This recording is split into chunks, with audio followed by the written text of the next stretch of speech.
IVF treatments పై 20,000 discount. Doctor consultation మరియు ultrasound scan ను ఉచితంగా అందిస్తున్నారు. 49 అంటే సంతానం, 49 అంటే సంతోషం. నమస్తే రమగారు. నమస్తే జయ. రమగారు, ఆ మధ్య మనం నావెల్స్ చెప్పుకున్నాం కొన్ని, మళ్ళీ స్టార్ట్ చేద్దామండి. ఏం చెప్తారు? చాలా చిన్నప్పటి నుంచి చదువుతున్న నావెల్ ఒకటి చెప్తాను జయ. మీరా. నేను 11th క్లాస్ 10th క్లాస్ ఆ స్టేజ్లో మా అన్నయ్య ఎప్పుడో కొనుక్కొచ్చాడు ఆ పుస్తకం. పోనీ డిగ్రీ ఫస్ట్ ఇయర్ అనుకో, అలా అనిపిస్తుంది. లక్ష్మి రైటర్ పేరు. ఆవిడ గురించిన వివరాలు ఏమి నాకు పెద్దగా తెలియదు, కానీ ఆవిడ ఇంకా కొన్ని నావెల్స్ ఉన్నాయి. వైజయంతి ఒకటి బాగుంటుంది, తెల్ల గులాబీ ఒకటి బాగుంటుంది, ప్రేమ కిరీటం అలా ఉంటుంది పేరు, అది కూడా బాగుంటుంది. ఒక 5-6 నావెల్స్ కనపడతాయి బాగా. వాటిలలో నాకు మీరా చాలా ఇష్టం.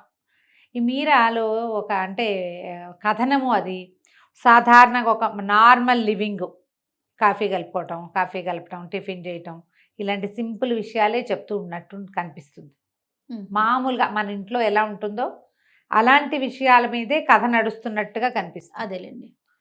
దాని వెనకాల స్లోగా మనుషుల మనస్తత్వాల్ని చాలా స్లోగా, అంటే వెంటనే విశదంగా వీళ్ళు ఇది అని చెప్పరు, స్లోగా మనుషుల తాలూకు మనస్తత్వాలు ఆవిష్కారం జరుగుతూ ఉంటుందన్నమాట. నార్మల్ లివింగ్ స్టోరీసే ఇవి. ఓకే. ఆవిడ కథలన్నీ కూడా ఒక మిడిల్ క్లాసు, కొంచెం హై క్లాస్ అంతే. ఇందులో అద్భుతమైన హీరోలు, పరమాద్భుత సౌందర్యవతులైన వాళ్ళు ఎవరో ఉండరు, విపరీత విషయాలు ఏముండవు, బాగా డబ్బులు ఉండటము అలా కూడా ఉండదు. అన్ని సాధారణమైన గాథల్లాగానే కనిపిస్తాయి. కథలు బాగుంటాయి. SCRIBD ఉంది కదా, స్క్రిప్ట్ నేను చదువుతాను, స్క్రైబ్డ్, దాంట్లో దొరుకుతాయి. ఒక సింపుల్ లివింగ్ నార్మల్ స్టోరీస్గా కనపడతాయి. ఓకే. ఈ మీరా బాగా ఇష్టం నాకు, ఎప్పుడు చదువుతుండేదాన్ని, మధ్య మధ్యలో తోచనప్పుడు కూడా. ఒకసారి చదివింది మళ్ళీ చదువుకుంటారా మీరు? అవునా రమగారు? నచ్చితే కదండి. అంటే కొంత బాగున్నాయి అనిపిస్తుంది కదా జయ. నేను అట్లా మళ్ళీ మళ్ళీ చదివే పుస్తకాలు బోలెడున్నాయి నా దగ్గర. ఒక 6 నెలలు 8 నెలలు గ్యాప్ వచ్చింది అనుకో, ఇక ఏం లేవు, దొరకలేదు, కొత్తవి ఏం లేవు. ఆ పాత వాటిలలో ఫేవరెట్ బుక్ తీసి చదువుకుంటాము. భలే ఉందండి. అందరూ చదువుతారు జయ ఇట్లా. అట్లనా? బుక్ రీడర్స్, బుక్ లవర్స్ అంటే ప్రతి కొత్త పుస్తకపు ఆకలే ఉండదు, పాత పుస్తకపు సరదా కూడా ఉంటుంది. నేను పిండి వంటలు పుస్తకాన్ని కొన్ని 100 సార్లు చదువుకుంటా. నువ్వు నమ్ముతావా మరి? ఒట్టి పిండి వంటలు ఏవి లేకపోతే పిండి వంటలు చదువుకుంటాను కూర్చొని. చదువుకోవటం ఇష్టం అంతే, టోటల్గా అంతే మంది. ఎంత మంచి లక్షణం కదా రమగారు. బుక్ రీడింగ్ అనేది చాలా మంచి అద్భుతమైన లక్షణం. అవును, నాకు రాలేదు రమగారు. అది ఎట్లాగో వచ్చేసింది, మా ఇంట్లో ఉంది. అది మా ఇంట్లో ఉండటం వల్ల నాకు కూడా వచ్చింది. నేను ఇంగ్లీష్ చదవలేను కదా జయ, పెద్దగా అసలు చదవలేని తనం కాదు, నడవదు. మీనింగ్ అంత తొందరగా ఎక్కదు. అంతే. ఎక్కుతుంది, మీనింగు ఎక్కుతుంది, చదవనుగలను, కాకపోతే ఎంజాయ్ చేయలేను. ఓకే. మన తెలుగులో ఉన్నంత ఎంజాయ్మెంట్ ఉండదు నాకు. ఇలా అయితే నేను అసలు విశ్వనాథ్ సత్యనారాయణ గారి పుస్తకాలు 100 సార్లు చదువుంటాను, మళ్ళీ మళ్ళీ మళ్ళీ మళ్ళీ మళ్ళీ మళ్ళీ. సూపర్. అవి చదువుతూనే ఉంటాను. కొడగండి కుటుంబరావు గారు కొన్ని పుస్తకాలు అసలు ఇలా అనగానే వాళ్ళ పేర్లు చెప్పేసేయాలి. శ్రీపాద సుబ్రహ్మణ్య శాస్త్రి గారివి భలే బాగుంటాయి జయ. గులాబీ అత్తరు 6వ సారో 8వ సారో ఈ వారంలో చదివాను మళ్ళీ నేను. చదివితే బాగుంటుంది, మీకు తెలియాలి దానిలో రుచి. కాదు చెయ్య, మనం కొన్ని సినిమాలు ఉంటాయా మళ్ళీ మళ్ళీ చూడమా, చూసిన సినిమా అని మానేస్తావా? జగదేక్ వీరుడు అట్లా వస్తుందరు, నువ్వు మానేస్తావా? మరి ఏం సినిమా అయితే నువ్వు 2వ సారి చూస్తావు? ఏది చూడవా నువ్వు? వేస్ట్ అంటారా? 2వ సారి అంత పెద్దగా ఎక్కదు గారు. హనీ ఉంది కదా, చూసిన సినిమానే ఒక సినిమా నచ్చింది అనుకోండి, చూస్తుంది. ఫస్ట్ టైం ఎక్కడ చూస్తే నవ్వొచ్చిందో అక్కడే నవ్వుతుంది, 2వ సారి అట్లాగే నవ్వుతుంది, 3వ సారి 10వ సారి చూసినా అదే నవ్వుతుంది రమ్మ గారు. అది నాలాంటిదే ఉంటుంది. ఆల్రెడీ నవ్వేవు కదా, ఈ సీన్కి నీకు మళ్ళీ ఎందుకు నవ్వు వస్తుందంటే ఎంజాయ్ చేయాలి అమ్మా అంటది. అట్లా మీరు కూడా అంతేనా? నేను కూడా అంతే. కొన్ని పాత సినిమాలు అవి మళ్ళీ మళ్ళీ మళ్ళీ మళ్ళీ చూస్తాను జయ నేను. అవునా? చాలా బాగుంది రమ్మ గారు మీ సీక్రెట్స్. ఇలా చాలా మంది ఉంటారు, మేబీ ఇలా చాలా మంది. లేకపోతే పాత సినిమాలు రిలీజ్ అయినప్పుడల్లా ఎలా చూస్తున్నారు, మళ్ళీ ఎలా హిట్ అవుతున్నాయి. అవును. మా బందర్లో వచ్చిన ప్రతి పాత సినిమా మళ్ళీ ప్రతి సంవత్సరం రిలీజ్ అయ్యి ప్రతిసారి చూసేవాళ్ళం మేము. నేను ఒకదాని కాదు, మా ఇంట్లో బోల్డ్ అని ఉన్నాయి ఇలాంటివి నమూనాలు, బోల్డ్. చూసిన సినిమాయే కదా అని మానేకండా. మాయాబజారు, మిస్సమ్మ, ఆపు చేసి పప్పుకోడు, భూ కైలాసు, భక్త ప్రహ్లాద చూస్తే మళ్ళీ వస్తే మళ్ళీ చూస్తాం ఇంకొకసారి, ఎన్నిసార్లు చూసినా బాగుంటుంది. కథలు కూడా అంతే. మీరాలో కొద్ది, మీరా ఒక మధ్యతరగతి, ఒక సామాన్యమైన అమ్మాయి. ఈ కథ ఎట్లా స్టార్ట్ అవుతుందంటే, మీరా వాళ్ళ అమ్మ కాంతమ్మ గారు తండ్రి ఉన్నట్టు కథలో చూపించరు. తల్లి పిల్ల. అమ్మాయి ఆవిడేదో ఒక కుట్టు సెంటర్లో పనిచేస్తుంది. సింపుల్ చిన్న టీచింగ్ ఉద్యోగం లాంటిది, మెషిన్ కుట్టాలు అవి చేస్తారు. ఆ సెంటర్లో ఏవో బట్టలు ఇచ్చిరమ్మని, ఇచ్చేసి వెళ్ళమని చెప్తారు కూతురికి. ఈ అమ్మాయికి ఒక ఫ్రెండ్ ఉంటుంది, అరుణ. అరుణ అంటే చాలా ఇష్టం. అరుణ ఒక రవ మితభాష, మంచిది చాలా. ఆ అరుణ వాళ్ళ ఇంటికి వెళ్ళాలి. కాలేజీ చదువు, BA చదువుతున్న అమ్మాయి, ఫైనల్ ఇయర్లోనో ఇప్పుడు ఎక్కడో ఉన్నారు వీళ్ళు. అరుణ కూడా చదువుకుంటుంది. ఈ మీరాకి ఈ బట్టలు ఇచ్చి కుట్టు సెంటర్కి వెళ్ళమని చెప్తుంది. ఈ కథ మొత్తానికి కీలకం ఈ మొదటి ఘట్టమే అన్నమాట. అయితే ఈ కుట్టు సెంటర్కి వెళ్ళేసరికల్లా అక్కడ సరోజినీదేవి గారిని ఒక ఆవిడ, కొంచెం డబ్బులున్న వాళ్ళు, ఈ కుట్టు సెంటర్ రన్ చేస్తుంది. ఇలా చిన్న చిన్న పనులు చేసుకుంటూ కుట్లు అవి కుట్టే వాళ్ళని ఎంకరేజ్ చేయడానికి ఈ మహిళా మండలి తరఫున ఒక పెద్ద సెంటర్ లాంటిది పెట్టించేవాళ్ళు. ఇది వరకు కనపడేవి మనకి, మన ఊళ్ళల్లో కూడా కుట్టు సెంటర్లు, సూయింగ్ మెషిన్లు పెట్టుకుని. అయితే ఈ అమ్మాయి అక్కడికి వెళ్ళేసరికల్లా అక్కడ కొంచెం దీనికి తెలిసిన వాళ్ళు కొంతమంది, కొద్దిమంది పిల్లలు కనిపించారు, కాలేజీ పిల్లలు. ఇక్కడ ఒక అద్భుతం జరగబోతుంది, నువ్వు ఉండని ఈ అమ్మాయి వెళ్ళిపోదలుచుకుంది. పాపం వాళ్ళు బలవంతంగా ఉంచుతారు. ఆడపిల్లలంతా పక్కపక్కలాడుతూ నవ్వేస్తూ ఉంటారు. ఈ లోపల ఒక ప్లకార్డు లాంటిది ఈ అమ్మాయి చేతికి అప్పచెప్తారు, ఇది పట్టుకోమని. అక్కడ ఏదో జరగబోతోందని తెలుస్తుంది, కానీ ఏమిటో తెలియదు. వీళ్ళందరూ అక్కడ లోపల ఉండగానే వాకిట్లో ఒక కారు వచ్చి ఆగింది. ఆ కారులో నుంచి ఎర్రగా పొడుగ్గా ఉన్న ఒక అతను దిగాడు. రెండో వైపు నుంచి ఒక అమ్మాయి దిగొచ్చి ఇలా కడుపులో నొప్పిగా ఉన్నట్టు వంగిపోయి ఉంటుంది, మూలుగుతోంది. ఆ అబ్బాయి గబగబా కారు దిగొచ్చి ఈ అమ్మాయిని కూడా డోర్ తీసి కారులోంచి దింపి కొంచెం సాయం బట్టి ఆ సెంటర్లోకి తీసుకొస్తున్నాడు. ఈ లోపలికి రాగానే ఆ వంగిపోతున్న అమ్మాయి ఎవరు? ఈ కుట్టు సెంటర్ నడిపించే సరోజినీదేవి గారి కూతురు పిల్ల జ్యోతి, దాని పేరు. కొంచెం అల్లరిది. ఈ మీరాకి తెలుసు, తన క్లాస్మేటే. సరే ఒక్కసారి బిల్లబిల్లాడుతూ ఈ ఆడపిల్లందరూ బయటకు వచ్చేసారు. సుస్వాగతం అని పక్కపక్క నవ్వుతూ అరుస్తూ చప్పట్లు కొట్టారు. అప్పటిదాకా వంగిపోయి ఉండి మూలుగుతున్న అమ్మాయి చటుక్కున స్ట్రైట్గా లేచి నిలబడి హాహాహా పందెం గెలిచాను వచ్చని గట్టిగట్టిగా మాట్లాడేసింది. ఈ ప్లకార్డు పుచ్చుకుందిగా మీరా, దాని మీద సుస్వాగతం అని రాసింది. ఆ అబ్బాయి చూసేసి అసహించుకున్నాడు వీళ్ళని. ఆ పిల్ల ఎక్కడో కడుపులో నొప్పి పడిపోతే వాడు మోసుకొచ్చాడు. అతన్ని కుట్టు సెంటర్కి తీసుకొస్తానని వీళ్ళతో పందెం కాసింది ఆ అమ్మాయి. ఆ అల్లరి చేస్తున్న ఆడపిల్లల గుంపులో వీళ్ళకి ఏ రకంగానూ సంబంధం లేని మీరా ఈ ప్లకార్డు నుంచునేసరికి ఆ అబ్బాయి మీరాని స్పష్టంగా చూసేశాడు. ఆ అమ్మాయి ఏదో చెప్పడానికి ట్రై చేసింది, కానీ అతను వినిపించుకోడు, చెరచెరా వెళ్ళిపోయాడు. ఆడపిల్లలంతా నవ్వుకున్నారు బాగా. ఈ పిల్లలకు ఎందుకు వచ్చాను నేను అనవసరంగా వీళ్ళ మధ్యలోకి, అయితే చెత్త పిల్లల్లో ఉన్నారు. అతను ఎవరో మర్యాదస్తుడు, పెద్ద కారు మనిషి కూడా బాగున్నాడు, బాగా ఎర్రగా గీసిన కందల్లే ఉన్నాడు, అంతే ఎర్రటివాడు. ఈ పిల్లకి ఏం చేయాలో తెలియలా. తన దారిని తను అరుణ వాళ్ళ ఇంటికి వెళ్ళిపోతుంది. అరుణ ఇంటికి తిరుగుతుంది. ఇలా జ్యోతి వాళ్ళు ఇక్కడ ఏం జరిగింది అనేది సరిగ్గా అరుణకి విడమర్చి చెప్పలేకపోతుంది. వాళ్ళు ఏదో అల్లరి చేశారు అని చెప్పింది. 2 సార్లు అరుణ్ ఇంటికి వెళ్ళాక ఈ అమ్మాయికి ఏం తెలుస్తుందంటే, ఆ రోజు అక్కడికి వచ్చిన ఆ ఎర్రటి పొడుగాటి అబ్బాయి అరుణ వాళ్ళ అన్నయ్య. అప్పటిదాకా అమ్మాయి చూడల. అరుణ వాళ్ళది ఒక సంగతి. అరుణ ఏంటంటే వాళ్ళ సవితల్లి, ఇవి రెండో భార్య, వాళ్ళ నాన్నగారికి రెండో భార్య అరుణ వాళ్ళమ్మ. అరుణ వాళ్ళ నాన్నగారికి మొదట 2 కుమారులు పుట్టాక భార్య చనిపోతే చెల్లెల్నే పెళ్లి చేసుకున్నారట. ఆవిడ పేరు శాంతమ్మ గారు, ఆవిడకి అరుణ పుట్టింది. ముందు వాళ్ళిద్దరూ రాజేంద్ర, శేఖరం, 2 అన్నదమ్ములు. పింతల్లే పెంచింది. ఈ పెద్ద కొడుకు మాత్రం ఎప్పుడూ ఈవిడ్ని అమ్మ అనేవాడు కాదు, పిన్నే అనేవాడు రాజేంద్ర. రెండో వాడైన శేఖరం మాత్రం ఈవిడ్ని అమ్మని చెల్లెల్ని చాలా బాగా చూసుకునేవాడు, బాగా క్లోజ్గా ఉండేవాళ్ళు. చిన్నన్నయ్యతో చాలా ప్రీతి. ఆ పెద్ద అన్నయ్యే ఇల్లు అది. ఓకే. ఆయనకి పెళ్ళయింది, కానీ పిల్లలు కలగల. ఆయన భార్య పేరు కుసుమ. క్యారెక్టర్స్ నిదానంగా పరిచయం చేస్తారు, సంతానం లేదు. అక్కడి నుంచి ఈ అమ్మాయిని చూసేసరికి చిర్చిర్లాడిపోతాడు అతను. ఈ అమ్మాయి ఒక్కతే నాకు క్లోజ్ ఫ్రెండ్, ఈ అమ్మాయి మంచిదని చెల్లెలు చెప్పినా సరే అతనికి నచ్చదు. అన్నయ్య ఎందుకు అట్లా ఆడుగా బిహేవ్ చేస్తాడో ఈ అరుణకి అర్థం కాదు. ఏం జరిగింది వీళ్ళిద్దరి మధ్య, అతను అంత విసిగిపోవడానికి కారణం ఏమిటి అనేది అరుణకి ఎప్పటికీ తెలియదు. ఈ అమ్మాయి కూడా చెప్పడానికి కొంచెం చెప్దాం అనుకుంటుంది. ఇతను విసుక్కున్నట్టుగా మాట్లాడేసరికి ఒళ్ళు మండుతుంది. మీరాకి చిన్న తలబిరుసు, చాలా చిన్నది కానీ ఉన్నది, కనపడ్డంత మెతకది కాదు అమ్మాయి. పిల్ల అందంగా ఉంటుంది, చక్కగా బారెడు జడ, పద్ధతిగా బాగుంటుంది. కానీ వీళ్ళిద్దరికీ అన్బన్నే అవుతుంది. ఈ లోపల ఇంట్లో రకరకాలు జరుగుతూ ఉంటాయి. ఫైనల్ ఇయర్ పరీక్షలు రాస్తారు. రోజులు గడుస్తూ ఉంటాయి. అతనికి అమ్మాయి వచ్చినప్పుడల్లా చెల్లెలు సంతోషంతో పొంగిపోవటము అవి అతను నచ్చుబాటుగా ఉండవు. ఈ పిల్ల మంచి పిల్ల కాదు, పిల్ల మంచి పిల్ల కాదు, ఆ జ్యోతి వాళ్ళతో తిరుగుతుంది. ఇట్లా ఆ మధ్యలో ఆ జ్యోతి కూడా వీళ్ళు, ఆ అమ్మాయికి ఏంటి, ఆ జ్యోతికి ఈ వీళ్ళు డబ్బులు ఉన్న వాళ్ళు ఈ కుర్రాడికి లైన్ వేసి ఎట్లాగైనా వీళ్ళ తన అల్లరితో వాడిని మెప్పించాలనుకుంటే ఆ అబ్బాయి అల్లరికి లొంగేవాడు కాదు.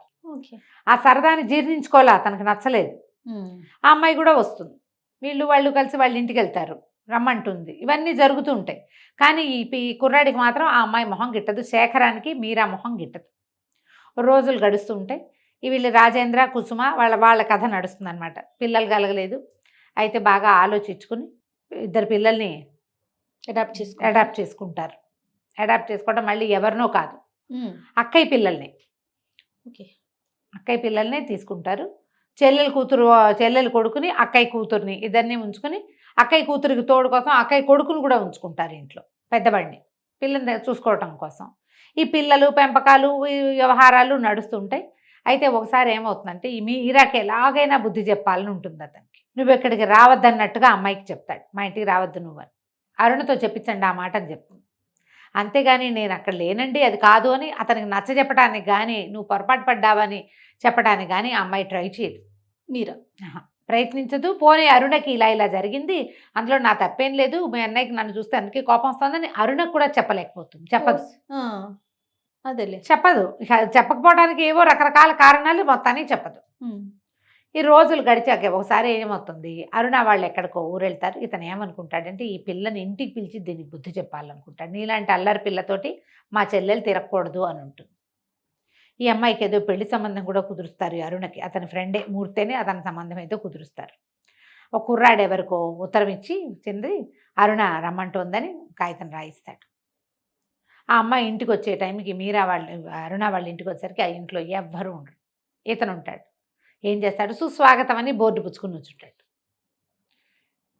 అమ్మాయిని కవ్వించడానికి అనమాట. ఆ పిల్ల కూడా బాగా మాటలు విసిరేస్తుంది. దానికి ఏమనిపిస్తుంది అంటే ఆ జ్యోతి మీద ఇంట్రెస్ట్ తోటే వచ్చాడు వీడు అనుకుంటుంది. జ్యోతి ఇతనికి నమ్మించిందని అనుకోదు. చాలా చిన్న మిస్అండర్స్టాండింగ్. ఇద్దరు మాటలు విసురుకుంటారు. అతను ఏదో అమ్మాయి చేతులు పుచ్చుకుని అది కాదని చెప్పబోయేసరికల్లా చెంప మీద కొట్టేసరికల్లా పిల్లల్ని గట్టిగా దగ్గరికి లాగేసుకునేసరికి ఒక ఒంటికి వివసత్వం వచ్చేస్తుంది. ఆ పిల్లని అనుభవించేస్తాడు అతను. దొరికిపోతుంది. ఒక ఒళ్ళు తెలియని స్థితిలో బలవంతం చేసేస్తాడు. లేచి వెళ్ళిపోతుంది. ఇతనికి ఏం చేయాలో తెలియదు, పొరపాటు చేశాను, దీన్ని ఎట్లా సరి చేసుకోవాలో అర్థం కాదు. ఆ తర్వాత మళ్ళీ మీరా అతనికి కనపడుతుంది. రోజులు గడిచిపోతాయి. ఇక్కడ ఆఫ్ చేసి పిల్లవాడు పుట్టడం దగ్గర మళ్ళీ కథ మొదలు పెడతారు. మధ్యలో అమ్మ ఎలాంటి ఇబ్బందుల్లోకి వెళ్ళారు ఏమీ చెప్పరు.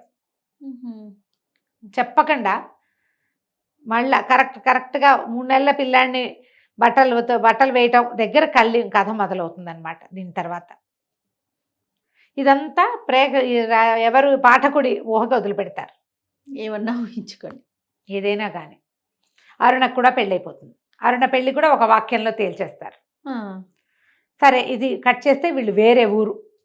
ఈ ఊళ్ళో మీరాబాయమ్మ గారు, ఈ అరుణ కాదు మన మీరా వాళ్ళ అమ్మమ్మ బామ్మ అంటుంది. వాళ్ళ అమ్మకి పెద్దమ్మ గారు. ఈ కూతురి స్థితి చూసి ఆవిడ భయపడి ఉద్యోగం మానేసి పిల్లని తీసుకుని వాళ్ళ పెద్దమ్మ దగ్గరికి వెళ్ళిపోతుంది. ఏలూరు దగ్గర ఏదో ఊరు, చిన్న ఊరు, అక్కడికి వెళ్ళిపోతుంది. తీసుకెళ్ళిపోతే అక్కడి నుంచి ఆవిడ ఈ పిల్లకి అబార్ట్ చేయించడానికి చాలా ప్రయత్నం చేస్తారు, కానీ అమ్మాయి ఒప్పుకోదు. అమ్మాయి ఏమంటుందంటే, మా అమ్మ కూడా ఇదే పని చేసి ఉండొచ్చు కదా, ఆవిడ నమ్మి తాళి కట్టించుకుంది, నేను ఎవరిని నమ్మి ఏది చేయలేదు, నా జీవితానికి ఇది వచ్చేసింది, దీన్ని నేను చెడగొట్టుకోను అని చెప్పేసి పిల్లవాడిని కంటుంది. 3 నెలల చంటి పిల్లాడు. ఈ ఊళ్ళో వీళ్ళని పట్టించుకునే వాళ్ళు ఎవరు లేరు, వీళ్ళెవరికీ తెలీదు, ఏమీ లేదు. మీరాబాయమ్మ గారు పిల్లాన్ని చూసుకుంటారు. ఆవిడకి ఎవరు లేరు. ఆవిడకి కాంతమ్మతోటి ఒక దూరపు చుట్టరికం. ఇక పిల్లాన్ని పెంచుకుంటారు. ఆవిడ కూతురుతో మాట్లాడడం మానేస్తుంది, ఏమీ మాట్లాడరు. మీరాతో మాట్లాడదు. మీరాబాయమ్మ గారి పిల్ల అమ్మమ్మ బామ్మ, తను, పిల్లవాడు, తల్లి, నలుగురు. కొద్ది రోజులు గడిస్తే వీళ్ళు ఎప్పటి నుంచో దాచిపెట్టుకునే డబ్బులు. కాకపోతే ఎంతకాలం ఈ కథ నడుస్తుంది? కొద్ది రోజులు గడిచాక ముసలావిడ కాస్త కన్ను మూస్తారు. వీళ్ళకి ఏం చేయాలో తెలీదు. ఈ అమ్మాయికి ఏదైనా ఉద్యోగం చేయాలనుంది. బయటికి వెళ్తే 100 ప్రశ్నలు వస్తాయి. ఇది ఎప్పట్లో కథ? 70sలో. ఆ కాలం వేరు. అంతేగా. ఒక పిల్లాడు, ఒక చంటి పిల్లాడు ఉన్నాడంటే తండ్రి భర్త ఏడి అని అడుగుతారు. అయితే వీళ్ళు లోకంలో ఎలాంటి చిన్న ప్రచారం చేస్తారంటే, మీరా కాకుండా ఇంకో పెద్దమ్మాయి ఉంది, ఆ అమ్మాయి చనిపోయింది, ఆ అమ్మాయి పిల్లాడు వీడు అన్న సినిమా ఇచ్చారు ఇక్కడ. దీనికేం పెద్దసేపు ఓడిసేపు చెప్పరు, ఒక వాక్యంలో చెప్పేస్తారు. పెద్దమ్మాయి చనిపోయింది, ఆ పిల్లాడిని వీళ్ళు పెంచుకుంటున్నారు. ఏదైనా ఉద్యోగం చేస్తానంటే ఎక్కడికైనా వెళ్తే ఎన్ని ప్రశ్నలు వస్తాయి, ఎన్ని వస్తాయని తల్లికి ఇష్టం లేదు. ఉన్న దాంట్లోనే బతుకుతూ ఉంటుంది. ఆ డబ్బు ఎంతకాలం వస్తుంది, ఆ బామ్మ ఇచ్చిన డబ్బైనా ఎన్నాళ్ళు వస్తుంది, పిల్లాడు ఎదుగుతాడు కదా అని ఈ అమ్మాయి ఉద్దేశం. నర్సుగా పనిచేసే ఒక దూరపు బంధువుల అమ్మాయి, ఒక అమ్మాయి ఉంటుంది, జానకి. క్యారెక్టర్ పేరే కానీ పెద్దగా ఆవిడ మాట్లాడినవి మనకేం కనిపించదు, కానీ వస్తుంది. అయితే జానకి ఏమందంటే ఒకరోజు వచ్చి చెప్పింది, ఆ ఊళ్ళో ఒక పెద్ద ఆవిడ ఉన్నారు, పిల్లలు బయటే ఉంటారు, ఆవిడ ఒక్కరే ఉంటారు ఇంట్లో. ఆవిడ కొంచెం పై సాయం, మనిషి సాయం కావాలి. 70 రూపాయలు ఇస్తారు. ఆ రోజుల్లో 70 రూపాయలు 70 రూపాయలు ఇస్తారు. ఆవిడ కొంచెం గుండెదాడ మనిషి. వెనకాల సాయం కొద్దిగా వంట సహాయం అది చేసి పెట్టచ్చు. వంట అది చేసి పెడితే సరిపోతుంది. వాడికి వంట చేయటం, మాట సహాయం. పై పనులన్నిటికీ పని వాళ్ళు ఉన్నారు పుష్కలంగా. వాళ్ళకి డబ్బులు ఎక్కే లేదు అసలు. సహాయంగా ఒక మనిషి, కొంచెం 4 తెలిసిన వాళ్ళు ఎవరైనా ఉండాలి, అంతే. అనేసరికి మీరా బాగా ఆలోచించుకుని పదనే వస్తానంటుంది. వెళ్తే చక్కగా సన్నగా పొడుగ్గా తీగల్లే ఉన్న పిల్ల, 10th క్లాస్ చదివానని చెప్తుంది. BA చదివి ఈ పిల్ల మీరా 10th క్లాస్ BA చదివి ఈ ఊళ్ళో ఎందుకున్నావు, ఈ పనికి ఎందుకు వచ్చావని అడుగుతారు కదా. 10th క్లాస్ చదువుకున్నా, మా అమ్మకు ఒంట్లో బాగుండదు, అనారోగ్యం, అమ్మ గుండె జబ్బు మనిషి, ఎక్కువ దూరం వెళ్ళలేను, పై ఊళ్ళకి తీసుకెళ్తే కష్టం, ఈ ఊరు నీరు ఆవిడకి పడింది, ఇలా ఏవో 2 వాక్యాలు చెప్పుకుంటారు. జానకి ఇంతలో ఏమైంది, ఆవిడకి ఉన్నట్టుండి ఆవిడ కొంచెం దడొచ్చేసరికి ఈ అమ్మాయి గబగబా వెళ్ళి కూజాలో మంచి నీళ్ళు నింపి పట్టుకొస్తుంది. అట్లా సహాయకారిగా ఉండేసరికి ఈ పిల్లని పెట్టుకుంటానంటుంది ఆవిడ. ఈ అమ్మాయి వాళ్ళ ఇంట్లో ఉండటం మొదలు పెడుతుంది. అయితే ఇట్లా వంట చేయడానికి, పని చేయడానికి వెళ్తున్నానంటే తల్లికి నచ్చదని, 2 పిల్లలు ఉన్నారు, వాళ్ళకి ప్రైవేట్ చెప్పడానికి వెళ్తున్నానని చెప్తుంది. తల్లికి నిజం చెప్పదు. అక్కడున్న పిల్లలు, ఆ ఊర్లో ఉన్న బాచి, ఈ మీరాబాయి అమ్మగారికి దూరపు చుట్టాల పిల్లవాడు ఒకటి బాచి అని, వాడు వస్తూ ఉంటాడు. వాడికి వీళ్ళిల్లు వాకిలి తెలుసు. వాడికి కూడా చెప్తుంది, ఒరే ట్యూషన్ చెప్తానని చెప్పాలరా మా అమ్మకి, ఇది చెప్పకూడదు అని. రోజు వెళ్తూ వస్తూ ఉంటుంది. పిల్లాడిని ఇప్పుడు తల్లి, ముసలావిడ లేదు, అంతకుముందు ఆవిడ చూసేవారు, ఇప్పుడు ఆవిడ తప్పనిసరిగా తల్లే పిల్లాడిని చూసుకోవాలి. అంతేగా. వాడు చక్కటి పిల్లవాడు, చక్కగా తెల్లగా బొద్దుగా ఉన్నాడు. ఆవిడ ఎంతసేపు అనుకుంటుంది, ఏ జమీందారుల ఇంట్లోనో పుట్టాల్సిన పిల్లాడు వీడు, ఏం జరిగి ఇలా పిల్లవాడు ఇలా ఈ రకంగా అయ్యింది అనేది ఆ తల్లికి అర్థం కాదు. ఆ అమ్మాయి చెప్పదు అసలు. కొద్ది రోజులు గడిచేసరికి ఆవిడ కూతురికి, కొడుకులకి ఉత్తరాలు రాసుకుంటూ ఉంటుంది. కొన్నాళ్ళలో మా అమ్మాయి వస్తుంది పురిటికని చెప్తుంది. ఒకరోజు ఆ అబ్బాయి వస్తున్నాడని చెప్తుంది. ఆ అబ్బాయి వస్తాడు, కారు వాకిట్లో ఆగుతుంది. ఆ లోపలికి వచ్చిన అబ్బాయి ఎవరు? శేఖరం. ఏం చేయాలో అర్థం కాదు. వీడు ఆశ్చర్యపోతాడు, ఇతను కూడా చాలా ఆశ్చర్యపోతాడు. మాయమైపోయింది మీరా. ఆ దుస్సంఘటన తర్వాత అతను మళ్ళీ ఆ అమ్మాయిని చూడలేదు. ప్రాణాలు లేచొస్తాయి అతనికి. ఎలాగైనా ఆ అమ్మాయిని ఒప్పించి పెళ్లి చేసుకోవాలనుకుంటాడు. అసలు అతని వైపు తలకాయ కూడా తిప్పి చూడదు అమ్మాయి. ఎంత బతిమలాడినా, ఎన్ని విధాలు అడిగినా సమాధానం చెప్పదు. కట్రాట్లాగా బిగిసిపోతుంది. ఇప్పుడు రేపు పురిటికి రాబోయే కూతురు ఎవరు? అరుణే. మరి వస్తుంది కదా, అతని చెల్లెలే కదా. కొద్ది రోజులు గడిచేసరికల్లా ఆ అరుణ్ వచ్చేసరికి ఆమె చూసి ఆశ్చర్యపోతుంది. 2 నెలలతో చూసేసరికల్లా, నువ్వు ఇక్కడ ఉండటం ఏమిటి, నువ్వు ఎందుకు ఈ పని చేస్తున్నావు, నువ్వు BA చదువుకుని, ఇంత చదువుకుని అంటారు. BAని పెద్ద చదువుగా చెప్తారు 70లలో. గ్రాడ్యుయేషను చాలా పెద్ద చదువు, పెద్ద ఉద్యోగం చేసుకోవాలి. ఈ పని చేయటం ఏమిటని ఎంతో ఆశ్చర్యపోతుంది, ఏడుస్తుంది, కావలించుకొని నిన్ను 2 ఏళ్ళ అవునా? నుంచి ఏమైపోయావు నువ్వు, సంవత్సరంన్నర అయింది, నా పెళ్ళికి రాలేదు, నేను నువ్వు ఎక్కడున్నావో తెలియదు, ఎన్ని కబుర్లు చేసినా మీ ఇంటి సందులో ఎవ్వరూ చెప్పలేకపోయారు అని విపరీతంగా ఏడుస్తుంది. ఆ తల్లి ఆశ్చర్యపోతారు, శాంతమ్మ గారు. ఇదేమిటి రేకలేక కండానికి వచ్చిన పిల్ల ఏడుస్తూ కూర్చుంటే ఎట్లా, చాలా దిగులు పడిపోతుంది. నిన్ను ఎంత మిస్ అయ్యాను నేను, నువ్వు ఇట్లా ఎందుకు చేసావు, నాకు ఎవ్వరూ ఫ్రెండ్స్ లేరు, నాకు ఉన్నదే నువ్వు ఒకదానివి, నువ్వేమో ఇట్లా నాకు చెప్పకుండా ఓ ఉత్తరం లేదు పత్రం లేదు ఎట్లా వెళ్ళిపోయింటే, అమ్మ బామ్మకు బాగోలేదని వచ్చేసాం, వస్తే ఒక ఉత్తరం ఎందుకు రాయలేదు నువ్వు అంటుంది. అంతేగా. ఇక ఉండిపోతుంది. ఈ అరుణని వదిలిపెట్టి వెళ్ళటానికి మనస్కరించదు. మెల్లిగా రోజులు గడుస్తాయి. చివరికి కథ ఏ మలుపు తిరుగుతుందో మనం వచ్చే భాగంలో తెలుసుకుందాం. తప్పకుండా. భలే ఇంట్రెస్టింగ్ ఉంది రమ్మగారు, చాలా బాగుంది. అందుకే మీరు అన్నిసార్లు చదువుంటారు. నమస్తే అండి. నమస్తే. సుమన్ టీవీలో మీ పర్సనల్ అండ్ బిజినెస్ ప్రమోషన్స్ కోసం కింది నెంబర్కి కాంటాక్ట్ చేయండి.